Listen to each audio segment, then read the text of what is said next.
Dear student, मैं सुशील sir maths मसाला में आज आपको जो है कि रेलवे ग्रुप डी का जो प्रीवियस ईयर जो 2018 में कंडक्ट कराई गई थी उसके सारे शिफ्ट का एक एक क्वेश्चन कराऊंगा। ठीक है ना।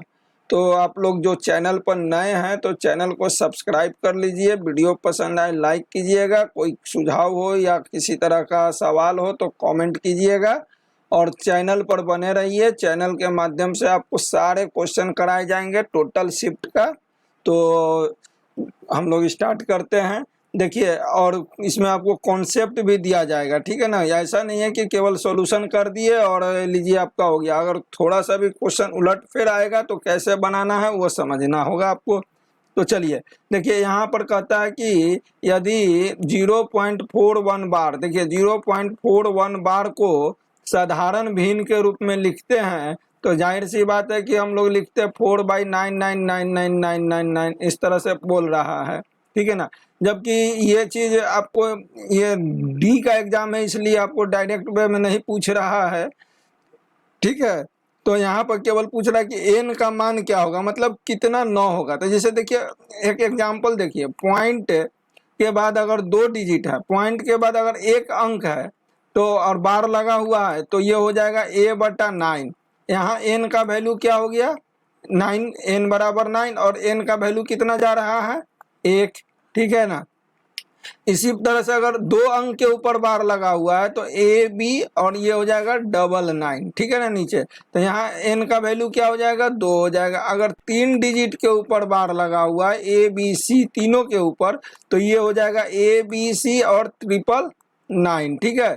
तो यहाँ पर एन का वैल्यू क्या हो जाएगा 3 हो जाएगा। तो प्रश्न में क्या कर रहा है 0.41 बार, तो 2 अंक के बाद लगा हुआ है तो 41 ऊपर लिखाएगा, नीचे 999 लिखाएगा। तो यहाँ पर एन का वैल्यू क्या हो जाएगा 2 हो जाएगा। क्लियर। तो आपका आंसर हो गया 1 नंबर। ठीक है। चलिए नेक्स्ट क्वेश्चन देखते हैं।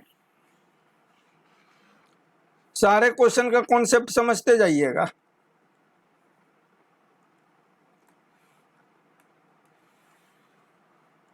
इसमें मैथ के साथ साथ रीजनिंग का भी हम सवाल करा रहे हैं। ठीक है ना। रीजनिंग का भी सवाल कराया जा रहा है। देखिए इस क्वेश्चन में क्या कहता है कि निम्नलिखित में से कौन सा भिन्न 5/9 के बराबर है। देखिए 5/9 के बराबर है मतलब कि कौन सा भिन्न, तो चारों भिन्न को हम लोग चेक कर लेंगे। जैसे देखिए 40 है, यहाँ 72 है। ठीक है। 40 है 72 है तो 16, ये कितना 8×5 = 40 हो जाएगा। 8 से काटिएगा तो 5 बार में कटेगा 8×5 और ये कितना बार में कटेगा 8×9 = 72। 5/9 ये आ गया। तो ये आंसर आपका नहीं होगा क्योंकि पूछ रहा है प्रश्न में नहीं है। ठीक है ना। ध्यान दीजिएगा क्वेश्चन नहीं है पूछ रहा है। अब इसको काटिएगा तो 16×5 = 80 हो जाएगा। ठीक है। 16 से कटेगा 5 बार में ऊपर और ये कितना बार में कटेगा, ये आपको कटेगा 16 से 9 बार में। ठीक है ना। तो ये भी नहीं होगा। अब आ जाइए 25/45, ये 5 से ऊपर कटेगा 5 बार में, 9 5/9 आ गया, इसका भी, ये भी नहीं होगा। अब 105/198 है, इसको चेक कीजिए। तो ये अगर काटने हम लोग जाते हैं तो ये 9 से काटते हैं तो 9 दूनी 18, 9 दूनी 18, 22 आ गया नीचे। और ऊपर कितना आ जाएगा, 9 से काटेंगे तो 9 से ऊपर कटेगा नहीं, मतलब कि कुछ और आएगा अंक। ठीक है ना। 3 से दोनों कटेगा तो ऊपर हो जाएगा 35। 3 से काटते हैं तो नीचे हो जाएगा 6 दूनी 12 3 18 66। 35/66 आ रहा है तो 5/9 कौन नहीं आ रहा है 4 नंबर। क्लियर। तो यहाँ पर इस तरह के क्वेश्चन को हम लोग क्या करेंगे, ऑप्शन से छाटेंगे क्योंकि ऑप्शन से ही सवाल पूछा जा रहा है। ठीक है। चलिए नेक्स्ट क्वेश्चन देखते हैं। नेक्स्ट क्वेश्चन आपको कहता है बच्चों कि जैसा दूसरा पद पहले पद से संबंधित है, मतलब कि दूसरा पद जो है पहले पद से संबंधित है तो तीसरे पद से संबंधित पद का चुनाव करें। अब देखिए चुंबकीय क्षेत्र को ऑस्टेड से अगर संबंधित है तो चुंबकीय क्षेत्र का यूनिट है। ठीक है ना। तो शक्ति का यूनिट क्या होगा, मीटर होगा, मीटर नहीं होगा, वोल्ट होगा नहीं होगा, लीटर होगा नहीं होगा, क्या होगा वाट होगा। क्या होता है वाट होता है। ठीक है ना। क्लियर। चलिए नेक्स्ट क्वेश्चन देखते हैं। नेक्स्ट क्वेश्चन क्या है आपको, ये सारे प्रीवियस ईयर ग्रुप डी के एग्जाम में 1/10/2018 को पूछे हुए प्रश्न है, ठीक है ना। तो चलिए ध्यान से हम लोग करते हैं इस प्रश्न को। देखिए कहता है कि अगर उत्तर पूर्व पूर्व को उत्तर पूर्व बना दिया जाए, क्या बोलता है, पूर्व को उत्तर पूर्व बना दिया जाए, तो सबसे पहले तो हम लोग नॉर्थ साउथ ईस्ट वेस्ट खींचेंगे। ये नॉर्थ हो गया, ये साउथ हो गया। अब देखिए ईस्ट और वेस्ट में ही लड़का कंफ्यूज करता है, ठीक है ना। तो नॉर्थ तो सब जानता है ऊपर होगा, साउथ सब जानता है नीचे होगा। अब ईस्ट इधर होगा कि इधर होगा, कैसे जानेंगे। तो देखिए हम लोग रेल में जानते हैं कि ईस्ट रेलवे कहाँ है, बंगाल में, और बंगाल किधर है, इधर है। तो ईस्ट हो गया आपको इधर। वेस्टर्न रेलवे किधर है, बम्बई में, बम्बई किधर है, इधर है। तो ये हो गया वेस्ट, ठीक है। तो नॉर्थ साउथ ईस्ट वेस्ट, अब ईस्ट वेस्ट। अब क्या कहता है, उत्तर पूर्व, पूर्व को उत्तर पूर्व बना दिया जाता है। तो देखिए पूर्व ये है और इस पूर्व को हम लोग क्या बना देते हैं, उत्तर पूर्व, उत्तर पूर्व बना देते हैं। मतलब कि देखिए थोड़ा सा उत्तर पूर्व बना देते हैं, ये उत्तर पूर्व बना दिए। तो देखिए ये उत्तर हो गया, तो ये क्या हो जाएगा, पूर्व हो जाएगा। तो पूर्व को उत्तर पूर्व बना दिया गया, तो ये उत्तर हो जाएगा, तो ये दक्षिण हो जाएगा। ये पूर्व हो गया, तो ये क्या हो जाएगा, पश्चिम हो जाएगा। अब प्रश्न में क्या कहता है, प्रश्न में कहता है कि उत्तर क्या होगा, उत्तर दिशा क्या हो जाएगा। तो देखिए उत्तर पूर्व को हम लोग क्या बना दिए, नॉर्थ ईस्ट। तो उत्तर क्या हो गया, उत्तर हो गया वेस्ट नॉर्थ या नॉर्थ वेस्ट। तो उत्तर पश्चिम, ठीक है, क्लियर।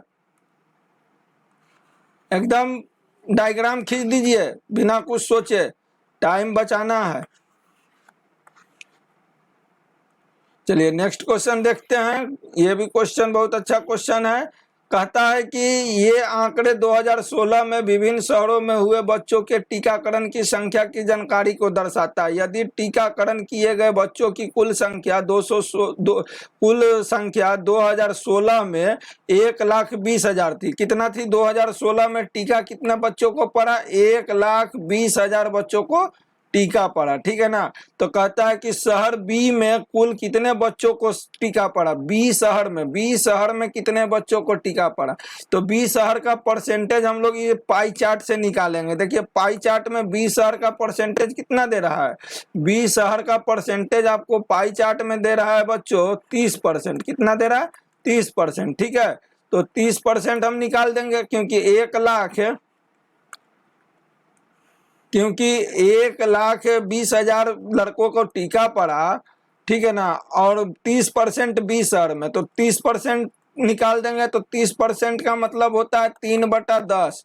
तो 1,20,000 का 3/10 कितना हो जाएगा, 0 0 कैंसिल हो गया। तो 12 दूनी 24 36, कितना हो गया, 36,000। तो आपका आंसर हो जाएगा 3 नंबर। ओके चलिए नेक्स्ट क्वेश्चन देखते हैं।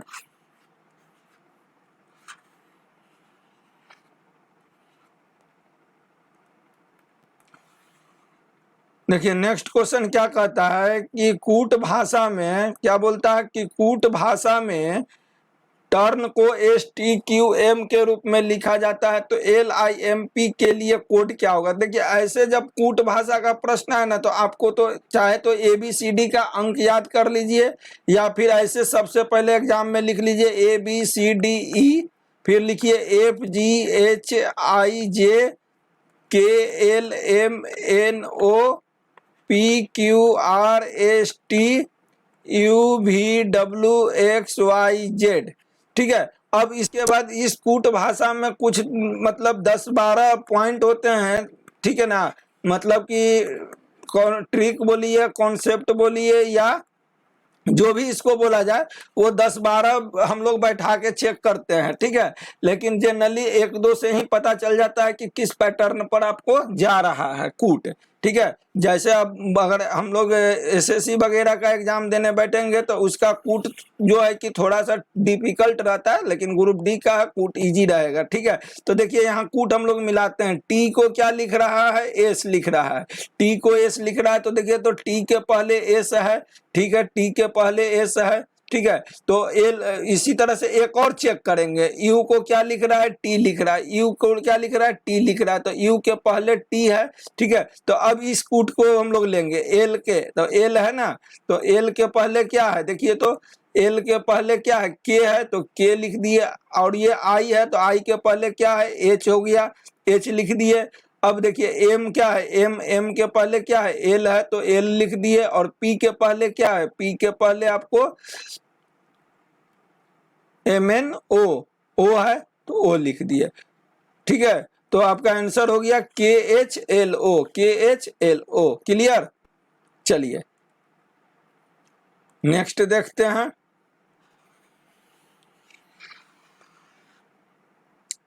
आपको डेली ये एक सेट मिलेगा, ठीक है ना, और आप लोग प्रैक्टिस कीजिएगा इसके आधार पर। देखिए कहता है 9 और 12 के लिए तीसरा समानुपातिक क्या होगा। देखिए बहुत ही अच्छा क्वेश्चन है, मैं अपने चैनल पर जो है कि रेशियो चैप्टर में ये क्वेश्चन करा चुका हूं बराबर। तो देखिए ये क्या है, 9 और 12 का तीसरा समानुपातिक, तो देखिए ये हो जाएगा 9 हो जाएगा, समानुपातिक पूछ रहा है ना तीसरा, तो ये हो जाएगा 9, दूसरा हो जाएगा 12, फिर दूसरा हो जाएगा 12, और तीसरा पूछ रहा है मतलब वाट। यहाँ पर ये देखिए तीसरा का मतलब हो गया अंतिम, ध्यान दीजिएगा, तीसरा का मतलब हो गया अंतिम। देखिए अगर यहाँ पर थोड़ा सा कॉन्सेप्ट मैं दे देता हूँ, देखिए अगर तीसरा पूछ रहा है, तीसरा पूछ रहा है और 2 ही पद आपको दे रहा है, तो फिगर आपको ऐसा बनेगा ए बी बी सी। अगर इसी में एक पद और दे देता, जैसे कि 9, 12 और 16 दे देता, तो फिर फिगर बन जाता ए बी सी डी, ठीक है ना, ध्यान दीजिएगा। तो यहाँ पर तो 2 ही फिगर 9 और 12 दिया हुआ है, तो तीसरा समानुपातिक इस तरह से लिखेंगे।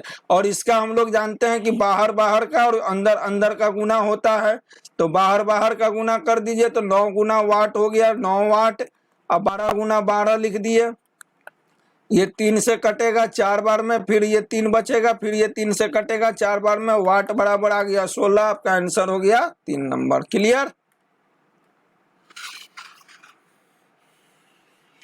चलिए नेक्स्ट क्वेश्चन को देखते हैं बच्चों। नेक्स्ट क्वेश्चन क्या कहता है,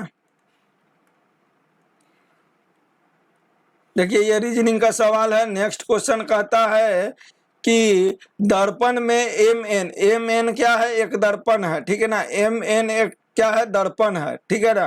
बोलता है दर्पण में दी गई आकृति, ये आकृति का प्रतिबिंब कैसा होगा। तो देखिए कभी भी दर्पण में जब आप प्रतिबिंब बनाने बैठिएगा ना, तो लेफ्ट जो होता है दर्पण में, वो राइट हो जाता है, और राइट जो होता है वो क्या हो जाता है दर्पण में राइट क्या हो जाता है, लेफ्ट हो जाता है, ठीक है ना, याद रखिएगा, बस इतना ही याद रखना है, लेफ्ट राइट हो जाता है और राइट क्या हो जाता है, लेफ्ट हो जाता है। तो ये फिगर को 2 भाग में बांट दीजिए, इसको लेफ्ट मान लीजिए, इसको राइट मान लीजिए, ठीक है ना। तो राइट क्या हो जाएगा, लेफ्ट हो जाएगा। तो देखिए ये एक आ रहा है फिगर, तो राइट जो है कि लेफ्ट साइड में आ गया, और लेफ्ट किस साइड में आ गया, राइट साइड में आ गया। तो आपका आंसर हो गया सी नंबर, ठीक है, बने कि बी 2 नंबर, क्लियर।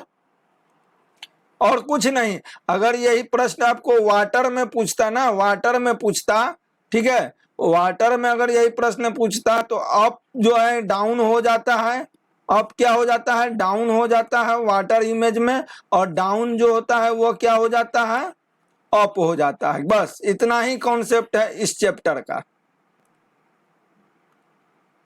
चलिए नेक्स्ट देखते हैं।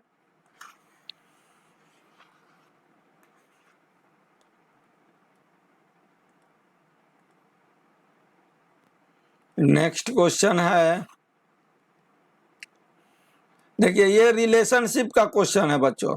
रिलेशनशिप का क्वेश्चन है कि पंकज एक आदमी की तरफ इशारा करते हुए कहता है, देखिए ये पंकज है,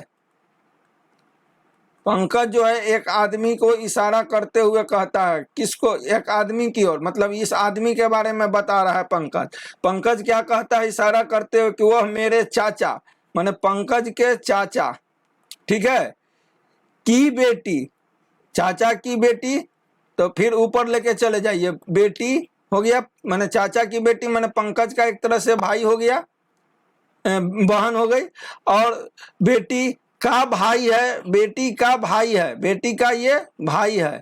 कहने का मतलब है कि पंकज के चाचा की बेटी का भाई जो है कि ये आदमी है, तो ये आदमी पंकज के साथ कैसा रिलेशन है, तो पंकज के चाचा हुए ही और इसकी बेटी, तो ये पंकज की चचेरी बहन हो गई, और चचेरी बहन हो गई, और इसी की भाई जो है कि ये आदमी है, तो ये पंकज का क्या हो गया, चचेरा भाई हो गया। क्लियर, चचेरा भाई।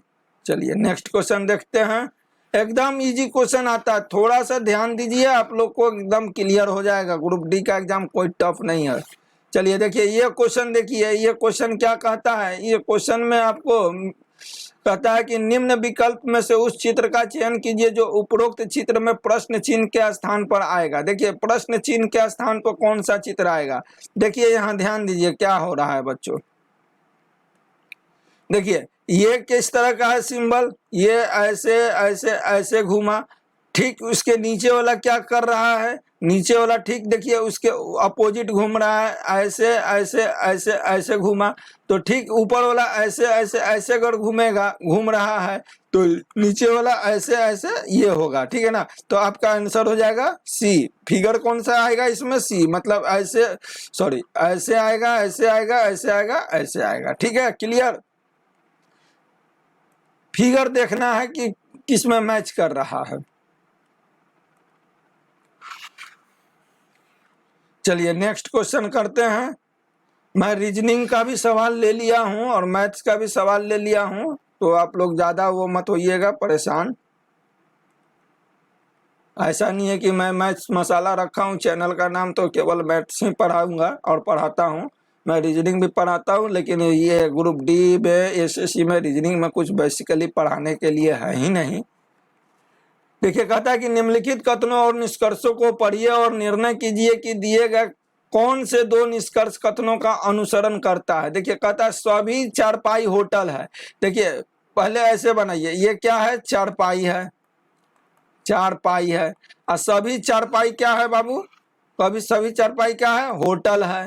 ठीक है, ये पहला कथन तो हम पूरा कर दिए, ये चारपाई है और सभी चारपाई क्या है, होटल है। अब कहता है सभी होटल क्या है, चादर है। अब ये सभी होटल क्या है बाबू, चादर है। ठीक है, ये सभी होटल क्या है आपका, चादर है। तो अब निष्कर्ष में आइए, निष्कर्ष क्या कहता है, निष्कर्ष कहता है कि कुछ चारपाई चादर नहीं है। अब देखिए कुछ चारपाई चादर नहीं है, देखिए तो पूरा चारपाई चादर के अंदर में है, पूरा चारपाई जो है चादर के अंदर में है, और कहता है कि कुछ चारपाई चादर नहीं है। बात सही है, नहीं है, ये बात गलत है, तो ये निष्कर्ष क्या हो गया, गलत हो गया। अब कहता है कि कुछ चादर चारपाई नहीं है, कुछ चादर चारपाई नहीं। तो देखिए कितना चादर चारपाई, चादर तो इतना है, लेकिन चारपाई जो है कि इतना ही है चादर का, तो कुछ चादर जो है कि चारपाई नहीं है। ये निष्कर्ष क्या है, सही है। तो क्या हो जाएगा आपका, केवल दो निष्कर्ष अनुसरण करता है। ठीक है ना, क्योंकि एक या तो दो अनुसरण करता है, एक तो करता नहीं है, तो ये आपका आंसर गलत हो गया। दो अनुसरण करता है, ये चलिए सही है। और आगे चेक कर लेते हैं, निष्कर्ष एक और दो दोनों अनुसरण करता है, नहीं करता है एक नंबर। केवल एक निष्कर्ष अनुसरण करता है, एक करता ही नहीं है, तो आंसर आपका केवल सी। ठीक है, तो मिलते हैं नेक्स्ट क्लास में नेक्स्ट शिफ्ट का क्वेश्चन लेकर। 1/10/2018 का ही 4 शिफ्ट का एग्जाम था, ये 1 शिफ्ट का एग्जाम का क्वेश्चन हुआ। ठीक है, तो मिलते हैं नेक्स्ट क्लास में। जय हिंद, जय भारत।